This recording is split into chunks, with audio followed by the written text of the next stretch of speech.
gabanya amajambo y'ibiragurago, gabanya amajambo menshi ayo nacabwiye Imana, ariko ubwira Imana, shira Imana hejuru, irakwiye gushikwa hejuru, byose mu gitondo ishire hejuru, ibibazo gabanya.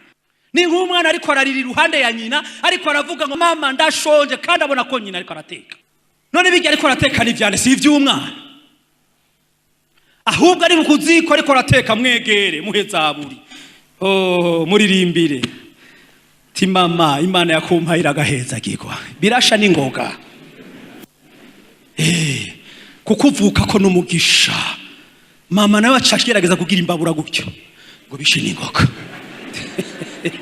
Ivyo dusaba irabizi, ivyo dukenye irabizi, ariko tutegerezwa gufata iyi principe ya Yesu Kristo ivuga ngo mushire Imana hejuru, hanyuma muyibwire ko ivyigomba. Nirisha munakuzaniye ivyigomba, apana w'ivyigomba. Ivyigomba yoyo bikwiye kuba mu buzima bwawe, mu muryango wawe, mu kazi kawe, mu bikorwa byawe, aho uba hose uti Imana ivyigomba nibibe.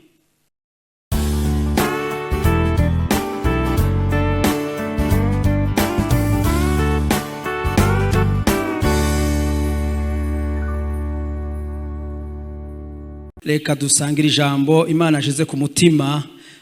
Ubutumwa bwiza bwa Yesu Kristo ko banditswe na Matayo, igice cya 6. Ndasoma hajya ku murongo w'indwi, manuke gato kugeza ku murongo w'9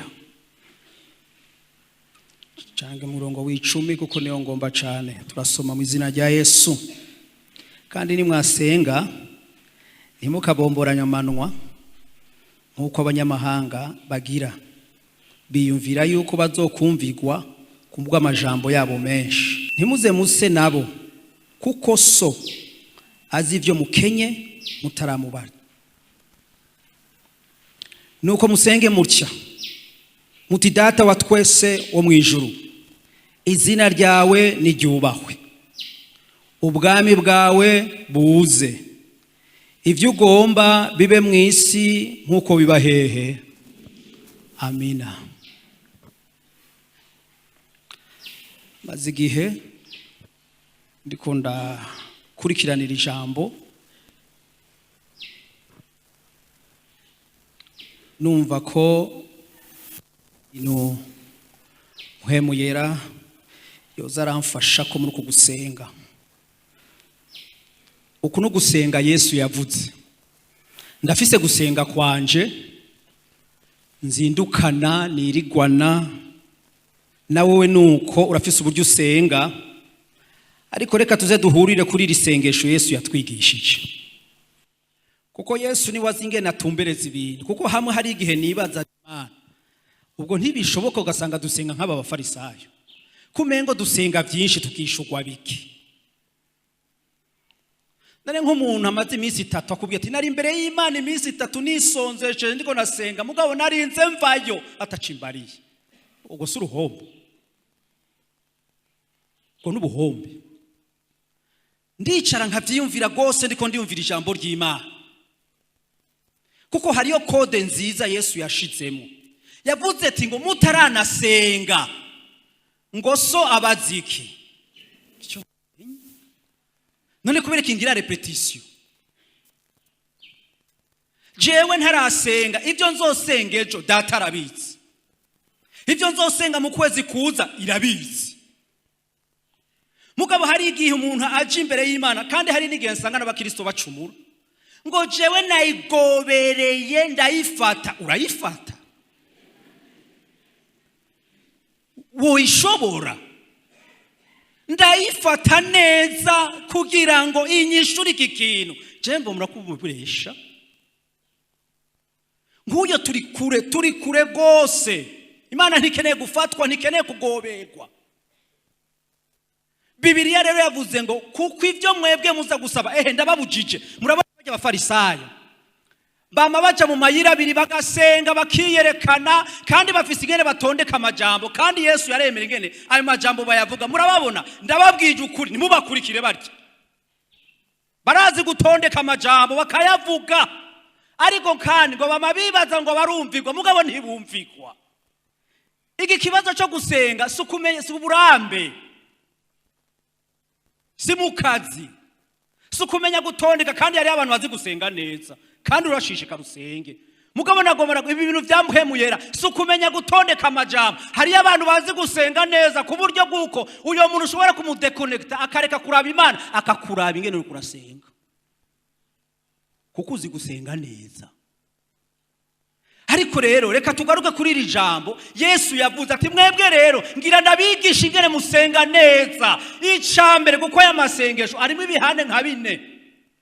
Isengesho rya mbere, mumenye iminsi yose gushira izina rya data hejuru. Musenge muti data wa twese, izina ryawe ryame ryubahwa.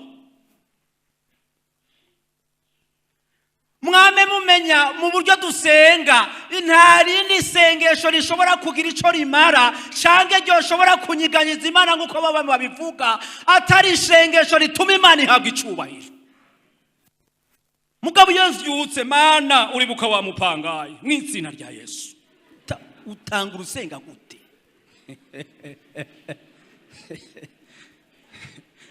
Imana iriki ihabwa iki muri ivyo vyose? None mupangaye ntimuzi kandi urabona ingene yambere igitsitaza aho niho ugishira amaguru umuhe hasi. Mana yo mwijuru ico mukagira ico ukora kurya mupangaye, none Imana ihawe icubahiro heha?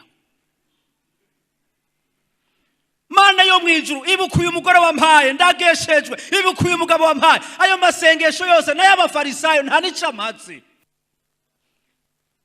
Yesu acaravuga ngo mubanze gusenga ngira ndabigishe mumenye uko mukwiye gusenga. Muti data wa twese, izina ryawe nirihabwa icubahiro. Tangura gutyo n'imiburiburi. Mugabo ni watanguza bya bibazo bizogumaho bikudunuze kandi bizogumaho nye nta naho bizova, kuko ubikuraho si uri kurashira imbere. Ariko ijambo kuko hari ijambo Yesu akwega avuga ryiza, muce muvuga muti ubwami bwawe bugire gute? Nibuze. Haboneka Imana ikora atari wewe, ubwo bwami bwawe buze. Hari ijambo ry'Imana rivuga ngo kuko ubwami bw'Imana atari ukurya no kugira gute no kunywa, ariko n'amahoro n'umunezero. C'est ça le royaume de Dieu. Biva hehe? Kuri mpemu. Iyo ugiye ugasanga ahantu h'umuntu w'Imana baguwe neza, bari mu mahoro y'Imana, bari mu munezero, uzoca umenye ko ubwami bw'Imana buri aho hantu. Ariko hari igihe tuza mu ngo zacu tugasanga y'induru, tugasanga y'imikebano, tugasanga yo kuryana.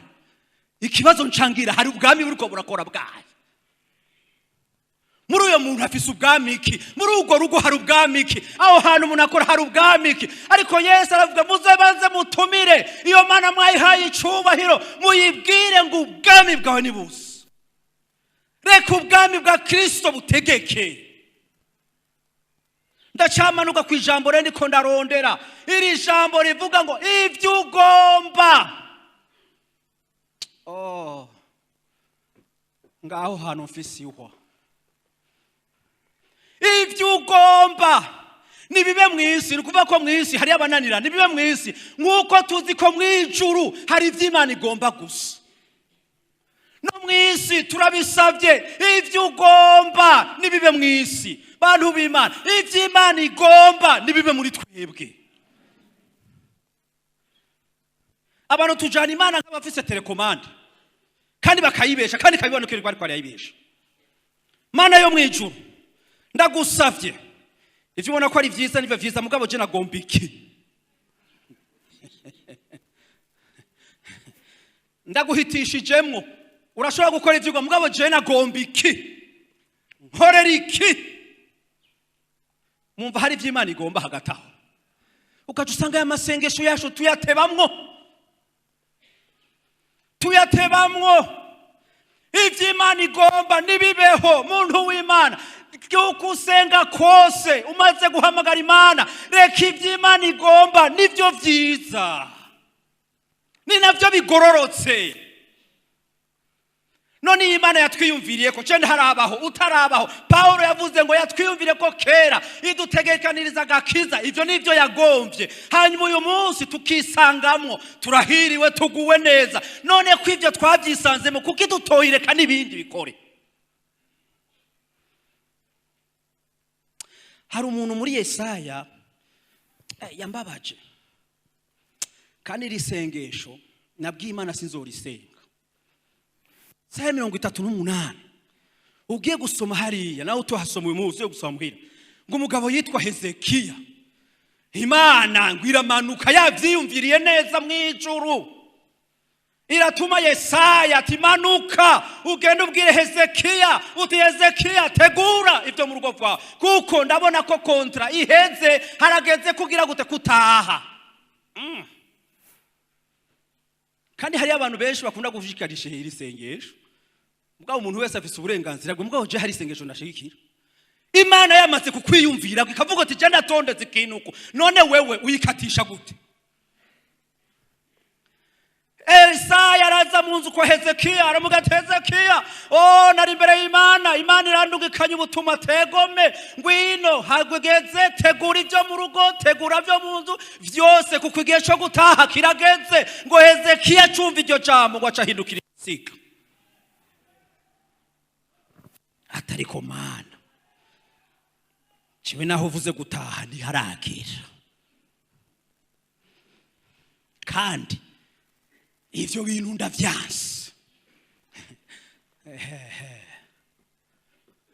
Acha hindukirira Imana, tewe Mana ibuka ivyo nagukorera. Yibutse Imana ni nziza, arayibutsa. Aho Yesaya yamaze gutaha ngo ashitse mu nzira, Imana yamubwira Yesaya Hezekiya ariko arangobera, genda umubarire yuko nta kundi muri irya minsi yanamubwiye ndayikuyeho, kandi ngira ndamwongera imyaka 15. Aho bose bacavuga ati haleluya. Mugabo subira inyuma ugene kuraba muri irya minsi y'imyaka yongewe imyaka mibi. Bibiri iravuga ngo haca haza abantu muri ivyo bihe binjira mu ngoro y'Imana, baritegereza ibintu vy'Imana, baritegereza ibintu vy'uruhimbi, baritegereza Imana irasubira tumesa ngo genda umumbarize Hezekiya ibi bintu yakoze nibiki. Aho uri muri ya myaka yo kongerwa. Kubw'ivyo rero Hezekiya, igihano kiratanguye kuko wakoze ivyo. Abahungu bawe wivyariye ngiye kubajana i Babuloni, none aho yararindiriye iki?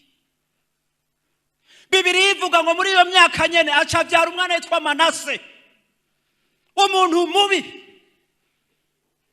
Bibiri ivuga ngo mubaremwe nta muntu yateye umwikomo nka Manase, ngo afata Abisirayeli bakura mu Mana abajana mu bigirwamana, batangura gusenga ibigirwamana. Imana iri mu ijuru icirababara. Murazi ijambo Hezekiya yavuze, usomye ajya ku gice cya 38 ngo kazima ivyo vyose bizoba narigiriye, abandi birabasha.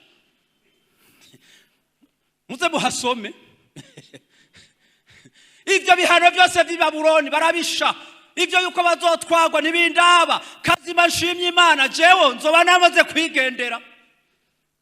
Inyongera kunyuranya n'ubugombe bw'Imana, kunyuranya n'ivyo Imana igomba. Ivyo ugomba nibibe mw'isi. Mwene data, mfisira ijambo ryo ko numva mu mutima ngwegwa muri jewe, kandi numva gusenga mu masengesho yose dusenga ivyo Imana igomba reka bibe. Reka bibe. Usomye hajya muri Bibiliya, haya hanu usoma muri Yohana igice cya 4 ku murongo wa 31 ukagenda ku murongo wa 34. Baragiye kurondera ivyo kurya, abigishwa ba Yesu baragenda kurondera ivyo kurya barabizana, basanga Yesu ariko araganira na wa Musamariya. Bariko baraganira baramubwira ati mwigisha, saa 7 zageze, saa 6 zageze, none wewe twe twafunguye twahaze, none wewe kudafungura nibiki? Urazi ijambo Yesu yabishuye kurya murongo wa 34, indya zanje nugukora iki? Ivyo data wo mwijuru agomba, si imiceri munzaniye, se amacapati nuko murazana. Indya zanje nukugira ngo nkora ivyo data agomba. Nivyo njya baca baratangura kubazanya ati none hari umuntu yamuzaniye utwo kurya atariho turi. yemwe abantu barakunda kurya kuva kera nta nuwatuzanye none ko avuze ko ahaze ngo ahaze ivy'Imana igomba.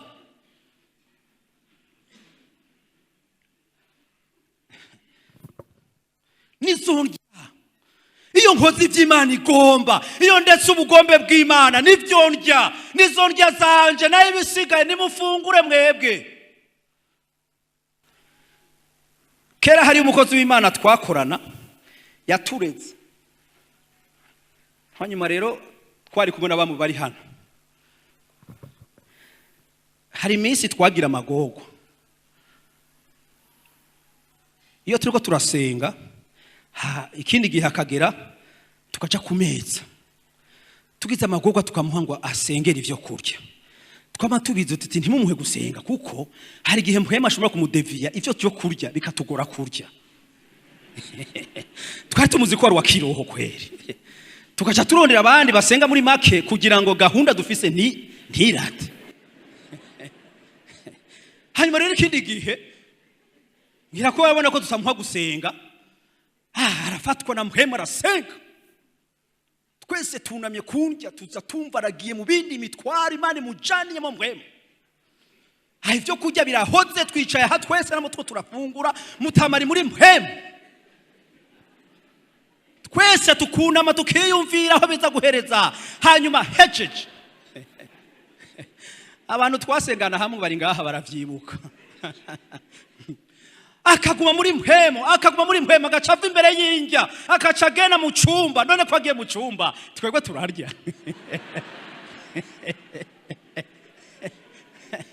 Ikibazo caca kigarukaho turi ku meza twese turaha, uwundi ariko aravugishwa hariya, mbega wofungura? Tukaca turindira kushika hazova muri mpwema aho yagiye, hanyuma yamara kuva mu cumba agacaza ati wa biranse ngo hari ahantu mpwema ndumye, agaca atinjya ngaho.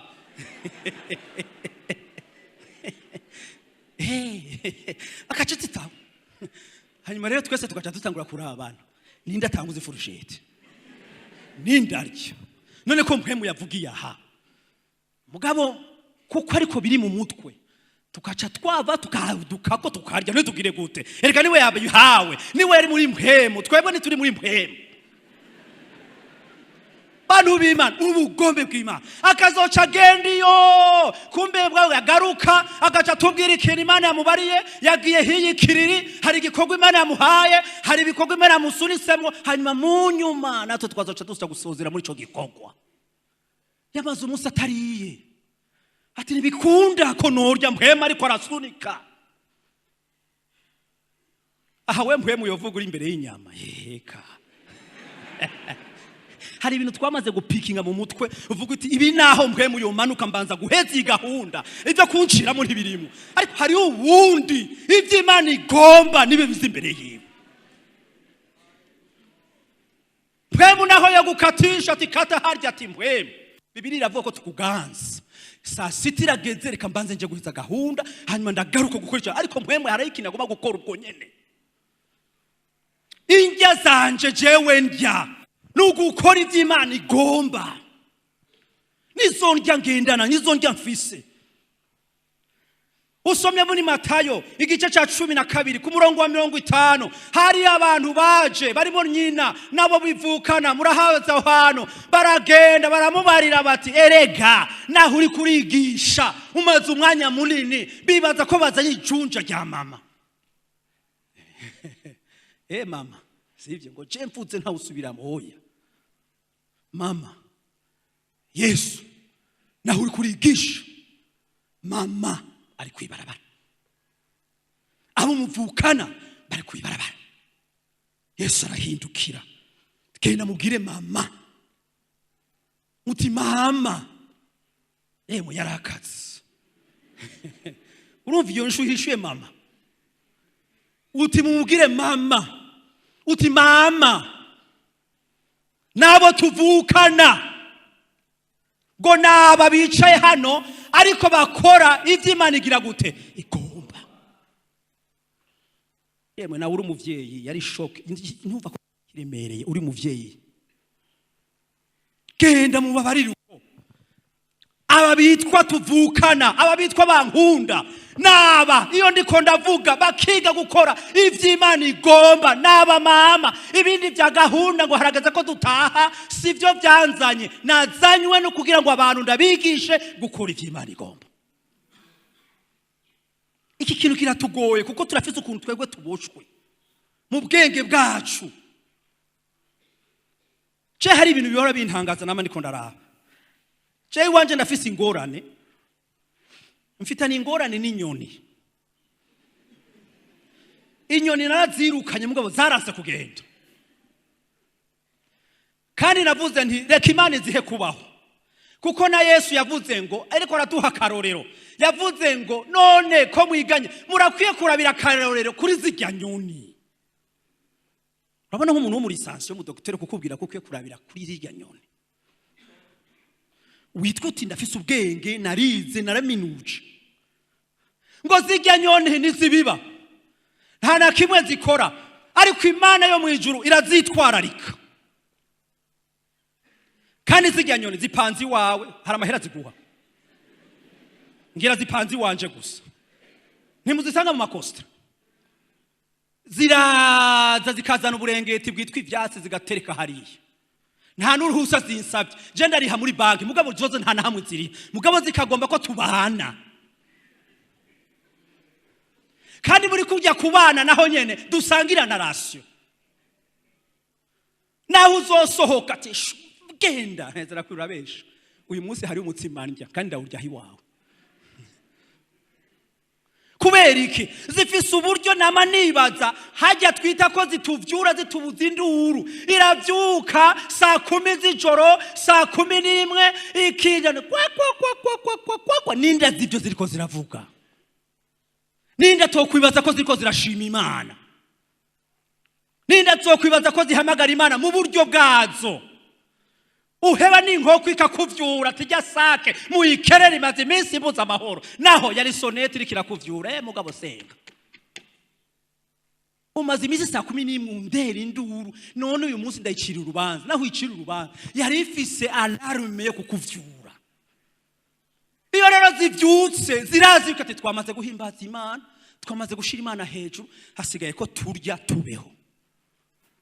Igenda hajya mu mbegeti yiwawe ikigenda ikiyogera yaheza koga ikarindira ikuma wasesa umuceri kamanuka Imana iraziha yitumbereza yamara kurya igahaga saa 12 nta nimwe uza kubona mwibarabara irazi ko ari umwanya wo kuja kurya kandi irazi ko saa 11 nta untanga kuvyuka negeza kuvyura abantu.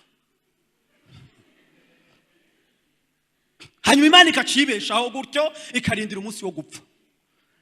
Mugabo abantu turavyuka. Ce numva Imana ntayinezererwa. Ce numva Imana ntayikunda. Ce numva atacimariye.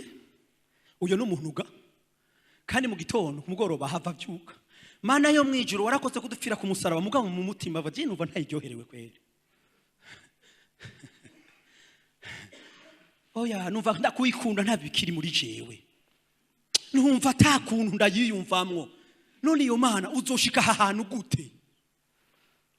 Uvyumva utavyumva ivyo dusaba irabizi ivyo dukenye irabizi ariko tutegerezwa gufata iyi principe ya Yesu Kristo ivuga ngo mushire Imana hejuru hanyuma muyibwire ko ivyigomba nirija munakuzaniye umuntu ivyigomba apana w'ivyigomba ivyigomba yoyo bikwiye kuba mu buzima bwawe mu muryango wawe mu kazi kawe mu bikorwa vyawe aho uba hose uti Mana ivyigomba nibibe. Igihe Yesu yashika Getsemane hari hagumye. Yesu yarasenze ukuntu yumva kumenga umubiri uraremereye. Mana iki gikombe nikindengane. Ndagomba ko kindengana ariko kuko yarazi ko Imana imeze ariko ntibibe nkuko cewe ngomba mugabo bibe nkuko wowe ugomba. Ubugombe bw'Imana iminsi yose turanyurana nabwo. Imisi yose tuja kure yabwo. Imisi yose nitujana nabwo. Kandi iryo sengesho abantu bararyihoza kuko bazi ko ivy'Imana igomba atari byo bagomba.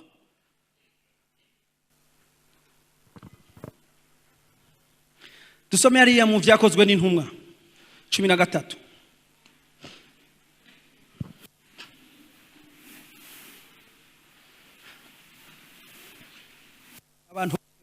Bwiza 13 kuri 22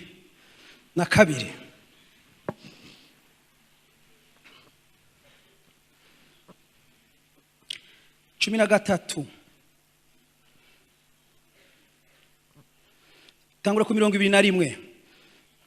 Hanyuma bayisaba umwami, Imana ibaha Sawuli mwene Kishi, umugabo wo mu muryango wa Benyamini, amara ku ngoma imyaka 22.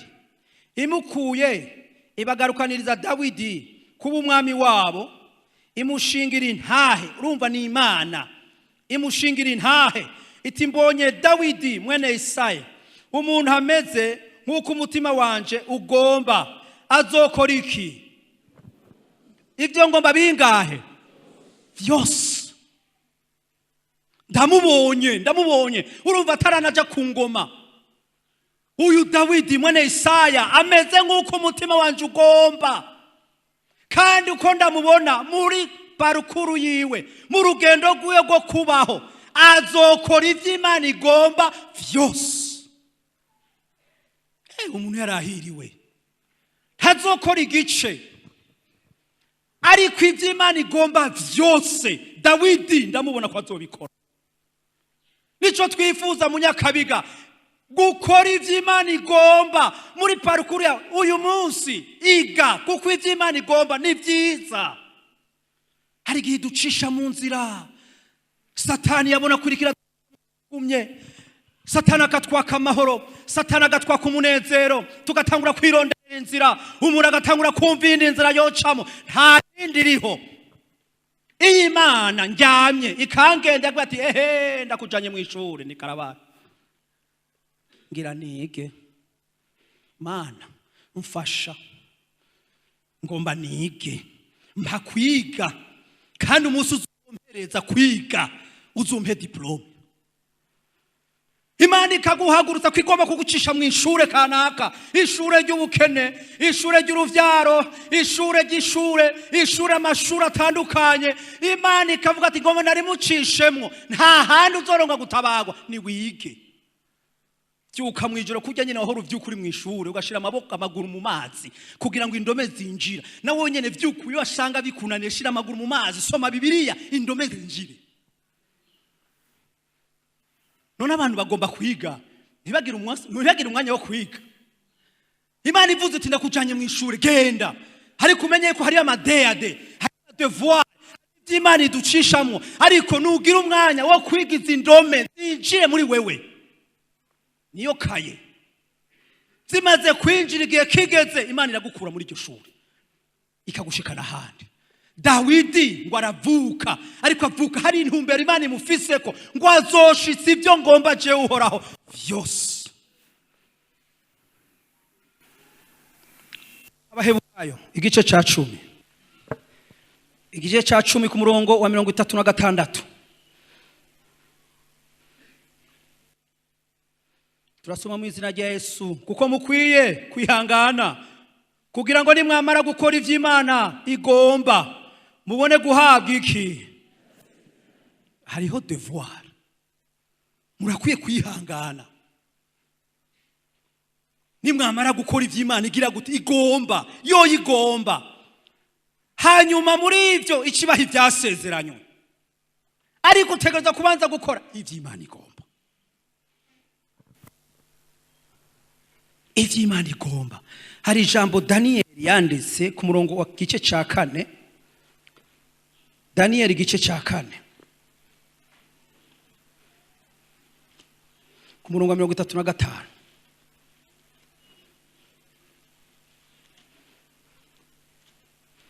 Uyo ni Nebukadineza.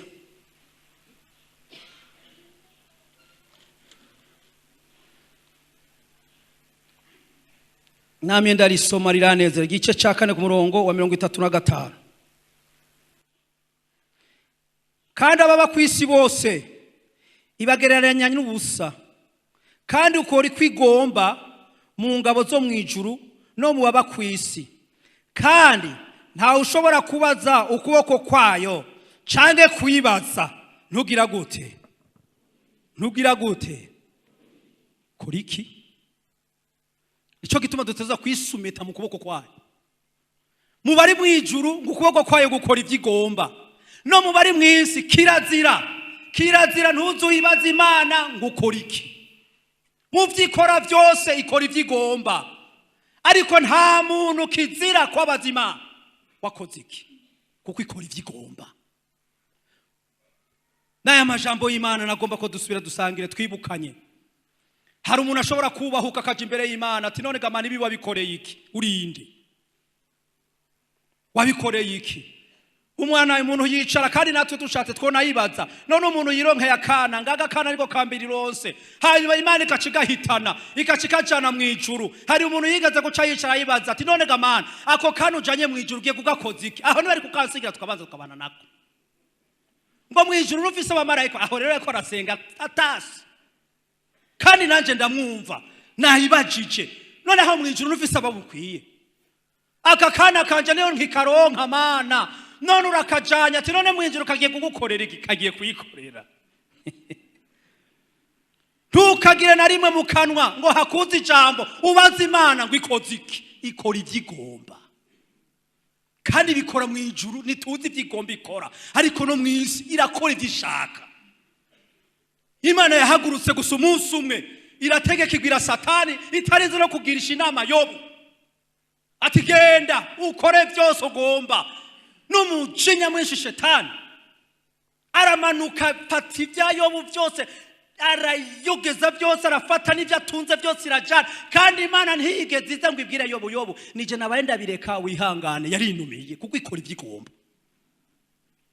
Yobu akanguka umunsi umwe kominike ziruzuranye ati naba bana bariko baranywera hariya bose bagiye, na bya bitungwa nabungere bose bagiye. Ariko Yobu kuko yarazi ko Imana ikora vyose ngo carapfukama aravuga ati naje musi ataco nambaye, nzosubira mve mw'isi ataco mfise. Mugabo uravye umugore nta soni kuguma uri kurayisenga. Ibindi dukore wowe isenga. Aha nani soni gufata ishimwe uri kurashima Imana unakora iki. Yarafise umugore akaze.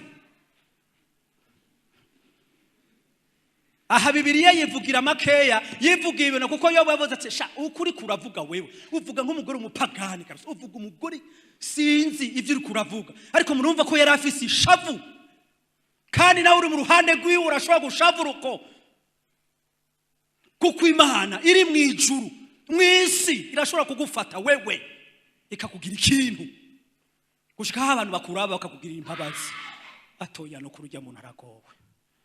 Oya muntu Imana kabisa nigira iciraba. Ahari abantu bakuraba ariko kuko Imana yashimye kugukoresha, kuko Imana yashimye kugukuramo ikigomba, irakureka abantu bagakwitegereza bakagira uburuma, abantu bakarira, abantu bakaboroga kandi bigaherera hajya kuko mw'isi Imana ikora ivyigomba. Uyu munsi urashobora kuzinduka unezerewe ushima Imana uhimbaza Imana uvuga yari inkuru hanyuma hura n'imodoka yagiye ikagucukuguruka ati Imana nazindutse ndashima ibi nivy'inkoreye. Kumbe ryari ishimwe ryayo kugira ngo izige mu mutima wawe. Ivyo ikora rero vyose ibikora mw'isi nk'uko ibikora mw'ijuru.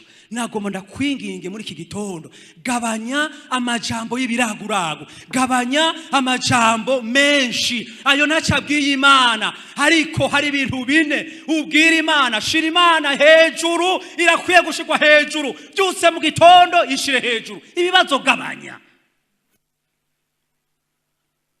Ni nk'umwana ariko ararira iruhande ya nyina ariko aravuga ngo mana mama ndashonje kandi abona ko nyina ariko arateka. None bijya ariko arateka n'ivyane si ivy'umwana. Ahubwo ari mukuziko ariko arateka mwegere muhezaburi. Muririmbire. Ti mama Imana yakumpayira agaheza gigwa. Birasha n'ingoga. Kukuvuka ko n'umugisha. Mama nawe acagerageza kugira imbabura gutyo. Bishe n'ingoga. Iyo wegereye Imana uri kurayivuga uko imeze, uri kurayivuga ubukuru bwayo, nayo nyene icipepe ati muhe ariko aramvuga neza, muhe ariko arantazira, muhe vyihuta. Igihe Daniel yari imbere y'Imana ariko arasenga hari igihe inyishu zidusaba kugumako.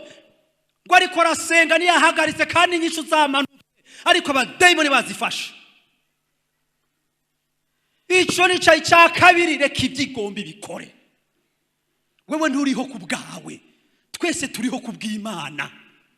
Reka ibyigomba bikore mu buzima bwawe, iminsi usigaje kubaho, reka iby'Imana igomba ibikore. Mana yo mwijuru, uno munsi ndakenye, uyu munsi nako nifashe, ariko ndafise ivyizigiro, uracari yamana idahinduka. Reka iby'Imana ikore, ni wowe wa mbere uvutse uri umukene.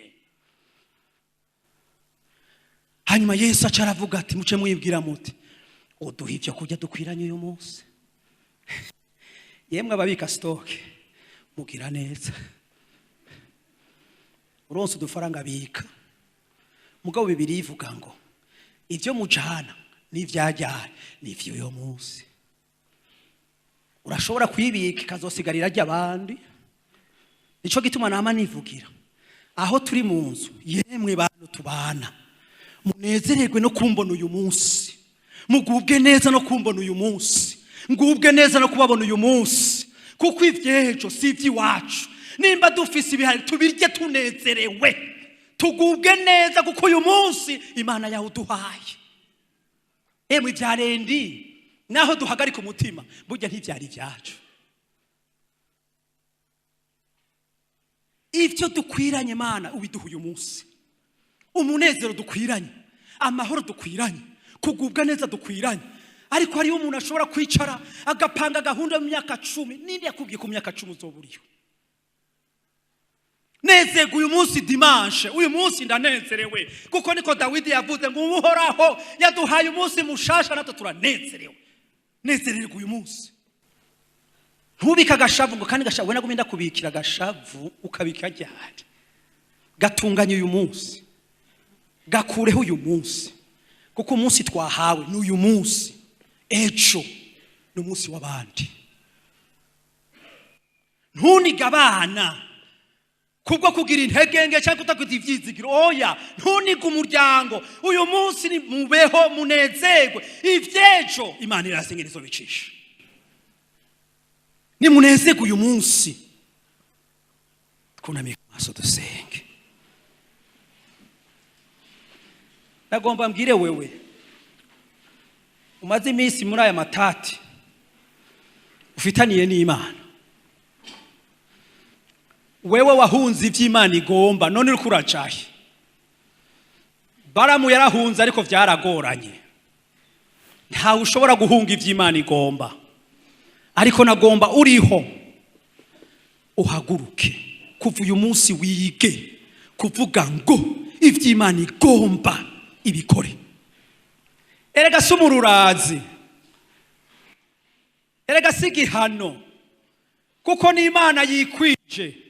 Ariko umaze iminsi ufise amatati n'Imana mu masengesho, uzinduka usenga nabi, uzinduka uhamagara Imana kutariko, uzinduka uvuga ibitari vyo. Ariko uyu munsi iga gushira Imana hejuru, hanyuma uyireke ivyigomba, iga kuyibwira uti bikore, bikore, bikore ivyo ugomba, bikore muri jewe. Nibihe bidashira uzobona ingene ugendana n'Imana.